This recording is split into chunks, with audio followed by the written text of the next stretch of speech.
Hi friends, ഇന്ന് PK simply നാടനിൽ നല്ലൊരു വറുത്തരച്ച സാമ്പാറിൻ്റെ റെസിപ്പിയാണ് കൊണ്ടുവന്നിട്ടുള്ളത്. ഇപ്പോൾ നമ്മൾ സദ്യക്കൊക്കെ അധികവും വറുത്തരച്ച് വയ്ക്കാറാണ് പതിവല്ലേ എല്ലാവരും എങ്ങനെയാണെന്ന് അറിയില്ല. ഞാൻ അങ്ങനെയാണ് ചെയ്യാറ്.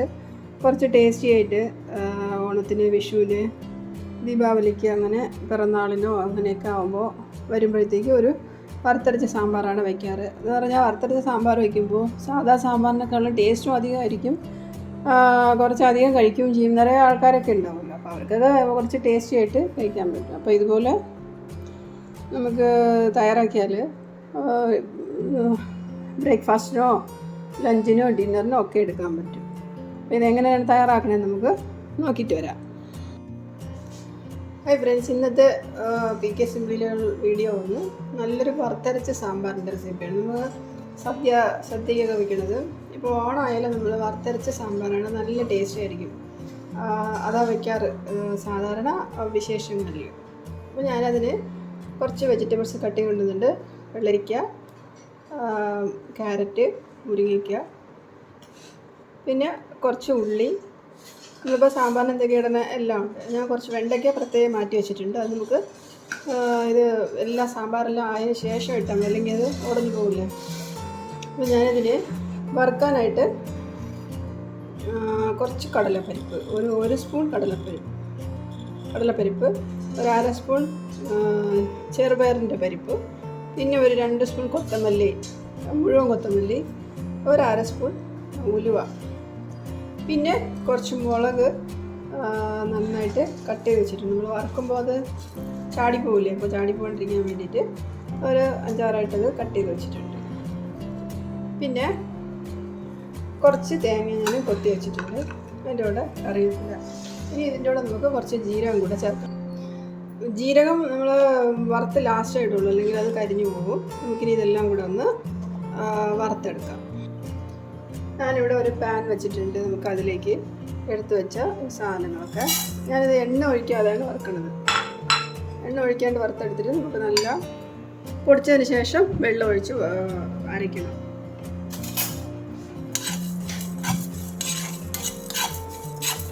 അധികം കരിഞ്ഞു പോകരുത്. കുറച്ചൊന്ന് ചുമന്ന കളറാകുമ്പോൾ നമുക്കത് എടുക്കാം. മല്ലിയും ആ പരിപ്പും എല്ലാം ഒന്ന് ഒരിഞ്ഞ് കഴിഞ്ഞാൽ നമുക്കതിലേക്ക് മുളകിടാം. മുളക് ഇപ്പോൾ എല്ലാം കൂടെ ചേർത്തൊരു 10 മുളക് വരും. ഇത് എരിവില്ലാത്തതാണ് ഞാൻ എടുത്തിട്ടുള്ളത്. കാശ്മീരി മുളകും കൂടെ ചേർത്താണ് എടുത്തത്. അപ്പോൾ ആ സാമ്പാർ നല്ല മണം കിട്ടും, നല്ല കളറുണ്ടാവും.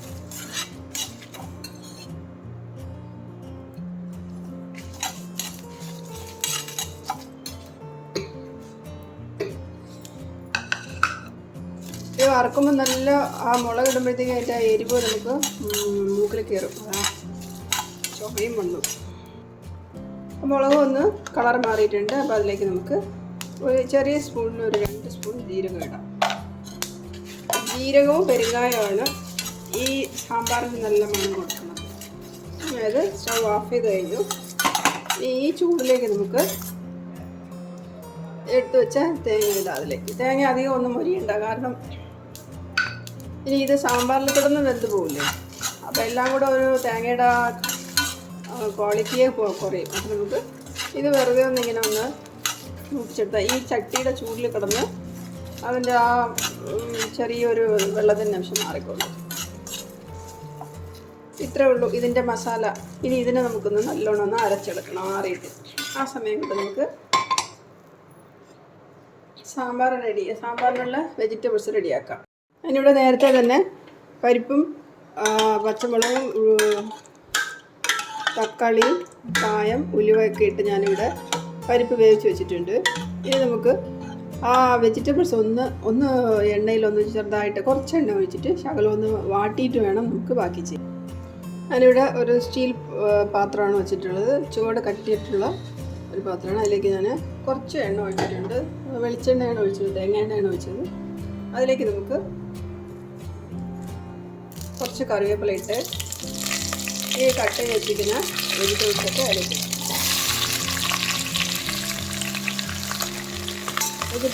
ഇട്ട് നല്ല ഒന്ന് വഴറ്റണം. ഒന്ന് ലൈറ്റായിട്ടൊന്ന് വഴണ്ട് വന്നാൽ മതി. ഒരുപാട് വഴണ്ട് വരേണ്ട ആവശ്യമില്ല, കാരണം വെജിറ്റബിൾസ് ഒരുപാട് എണ്ണയിൽ കിടന്ന് വേണ്ട. നമ്മൾ പുളിയും മഞ്ഞളും ഒഴിച്ചിട്ട് കുറച്ച് വെള്ളം ഒഴിച്ചൊന്ന് വേവിച്ചാൽ മതി. അപ്പോൾ ലൈറ്റായിട്ടൊന്ന് വേണ്ട. എന്തിനാണ് അത് വഴറ്റുന്നതെന്ന് വെച്ചാൽ വെജിറ്റബിൾസ് അധികം ഉടഞ്ഞു പോകില്ല. നമ്മളിപ്പോൾ പുളിയൊക്കെ ഒഴിച്ച് നല്ലോണം ഒന്ന് വേവിക്കുമ്പോൾ ഒരുപാട് ഉടഞ്ഞു പോകില്ല. ചിലർക്ക് ഉടഞ്ഞു പോകാൻ ഇഷ്ടമാണ്. കുട്ടികളൊക്കെ കഴിക്കുന്നതാണെങ്കിൽ അത് നല്ല ഉടഞ്ഞു പോയാലാണ് എല്ലാം കൂടെ ഒന്ന് മിക്സ് ആകുമ്പോൾ കുഞ്ഞുങ്ങളൊക്കെ കഴിക്കുള്ളൂ. ഇത് വെജിറ്റബിൾസ് പറക്കി വെച്ചിട്ടുണ്ട്.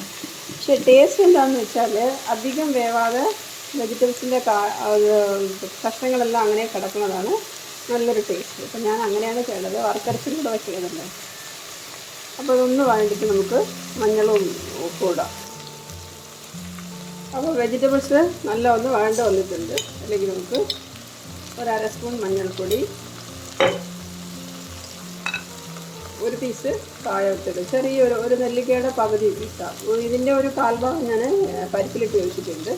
അപ്പോൾ അതിട്ട് അതിലേക്ക് പിന്നെ പുളി കുറച്ച് പിഴിഞ്ഞ് വെച്ചിട്ടുണ്ട്. പുളി ഞാൻ എപ്പോൾ സാമ്പാറിന് പുളി കുറച്ച് ഉപയോഗിക്കാറുള്ളൂ.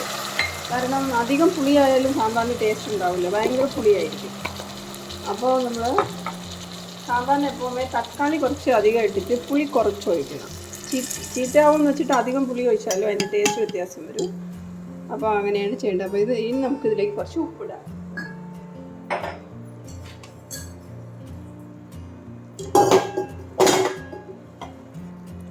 ഞാനിവിടെ കല്ലുപ്പാണ് ഇടുന്നത്. സാമ്പാറിനൊക്കെ കല്ലുപ്പാണ് യൂസ് ചെയ്യുന്നത് ഞാൻ. ഇനി ഇത് നല്ലോണം ഒന്ന് വെന്ത് വരട്ടെ.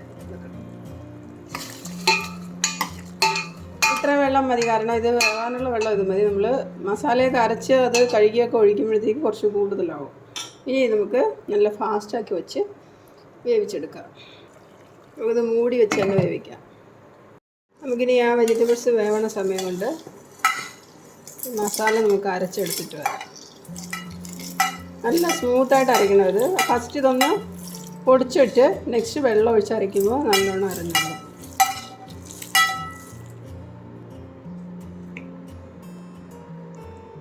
ഇടില്ലേ, നല്ല സ്മൂത്തായിട്ട് അരച്ചെടുത്തിട്ടുണ്ട്. നമ്മുടെ വെജിറ്റബിൾസ് എല്ലാം നല്ല വെന്ത് കഴിഞ്ഞു. ഇതിലേക്ക് നമുക്ക് വേവിച്ച് വെച്ച പരിപ്പ് ഒഴിക്കാം.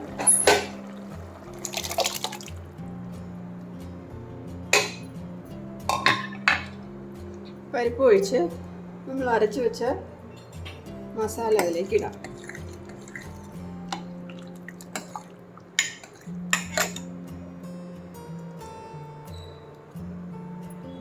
ഞാൻ അരച്ച ജാറ് കഴുകിയ കുറച്ച് വെള്ളം ഒഴിക്കുന്നുണ്ട്. എല്ലാം കൂടെ നല്ല ഒന്ന് മിക്സ് ചെയ്യും.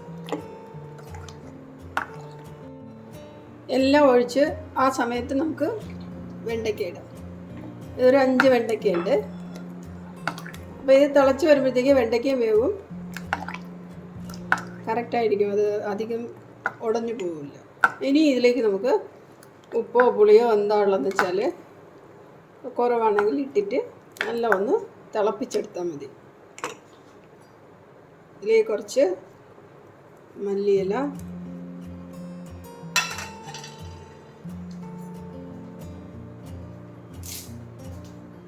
കുറച്ച് കറിവേപ്പില, ഇതെല്ലാം കൂടെ ഇട്ട്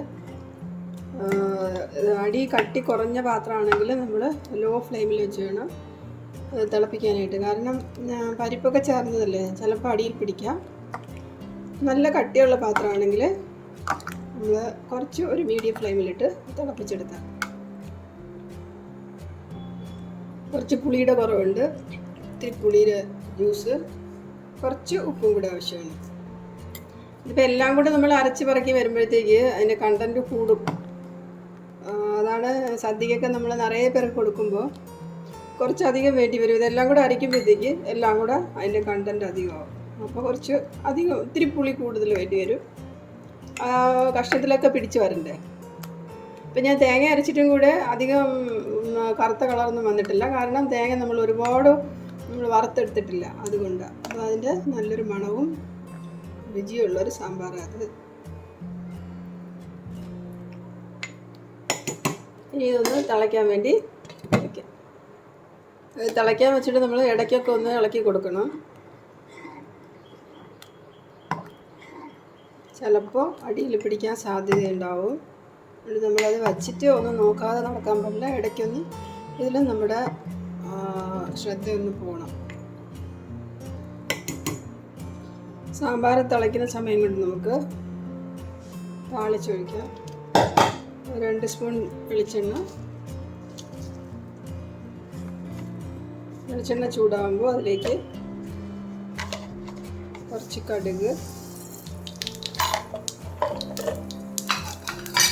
കടുകിട്ട് പൊട്ടിക്കഴിഞ്ഞാൽ ഒരു 4-5 ചെറിയ ഉള്ളി,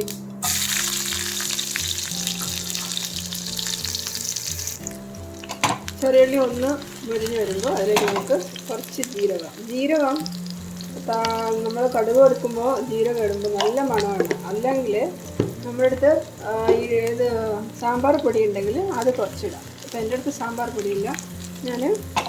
ഞാൻ സാമ്പാർ പൊടി യൂസ് ചെയ്യാറേ ഇല്ല. ഞാൻ വീട്ടിൽ പൊടിക്കുന്നത് യൂസ് ചെയ്യുള്ളൂ, വാങ്ങി വയ്ക്കാറില്ല.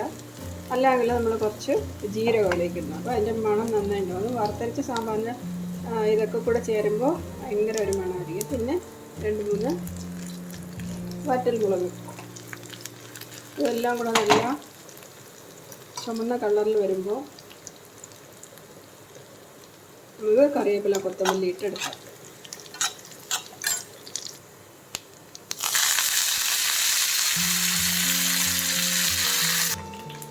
സാമ്പാർ നല്ല തിളച്ച് ആ കഷ്ണങ്ങളെല്ലാം കറക്റ്റായിട്ടുണ്ട്. നമുക്ക് അതിലേക്ക് കടുക് താളിച്ച്. അപ്പോൾ ഇങ്ങനെ ഒരു നല്ലൊരു സാമ്പാർ, നല്ല ടേസ്റ്റും നല്ല സാമ്പാർ എന്നൊരു സദ്യക്ക് ഇതുപോലെ ഈ രീതിയിലൊന്ന് വെച്ചിട്ട് അഭിപ്രായം അറിയിക്കാനും മറക്കല്ലേ. എല്ലാ ഫ്രണ്ട്സിനും എൻ്റെ റിലേഷൻസിനും എല്ലാവർക്കും നല്ലൊരു ഓണം ആശംസിക്കുന്നു. ഇതുപോലെ നല്ല നല്ല കറികൾ വെച്ചിട്ട് അവരവരുടെ കമൻ്റ് അറിയിക്കാനും മറക്കരുത്. എൻ്റെ ചാനലിൽ നല്ല നല്ല വീഡിയോസ് കിട്ടാനായിട്ട് സബ്സ്ക്രൈബ് ചെയ്ത് സപ്പോർട്ട് ചെയ്യാനും മറക്കല്ലേ. Thank you.